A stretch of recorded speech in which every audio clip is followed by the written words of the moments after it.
নমস্কার, আমি স্ট্র্যাটেজন থেকে জিৎ বলছি। আর আমাদের কাছে এসেছেন একজন ক্লায়েন্ট। তো স্যারের থেকে শুনে নেবো উনি কোথা থেকে এসেছেন। আমি মেদিনীপুর থেকে এসেছি। আপনাদের ফেসবুকে আমি দেখে খুব ভালো লাগলো, আচ্ছা। 50% ডিসকাউন্ট পেয়েছি, তাই এখানে। তো স্যারের দেখছি যা কন্ডিশন, স্যারের এটাতে কিন্তু আমরা ক্লিপ করতে পারবো, পেস্টিং করতে পারবো, টেপিংও করতে পারবো। তো স্যার আপনি কি পেস্টিং করলে আসতে পারবেন? আচ্ছা, আসতে পারবেন না, আপনি যেহেতু দূরে থাকেন। ঠিক আছে, তো আপনার ক্ষেত্রে আমি করে দিচ্ছি টেপিং করে দিই। টেপিং করলে কি হবে, আপনি কখনো কখনো স্নানও করতে পারবেন, আর প্লাস ডেলি বেসিসে খুলতে পারবেন। চলুন তাহলে টেপিং করে দিই। স্যারের কাটিং করে আমরা দেখিয়ে দেবো কেমন লুক আসছে।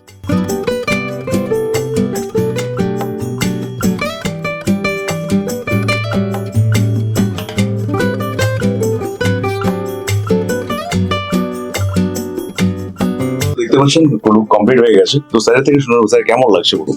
আমার খুব ভালো লেগেছে। আচ্ছা, আমার আরো দুজন বন্ধু আছে, তাদের ওখানে পাঠাবো। ওকে, মানে আপনি স্যাটিসফাই হয়েছে বলে তাই আপনি রিকমেন্ড করছেন, তাই তো? হ্যাঁ হ্যাঁ হ্যাঁ। তো ঠিক আছে, আর স্যারের অল ওভার লুকটা একটু দেখিয়ে দিন।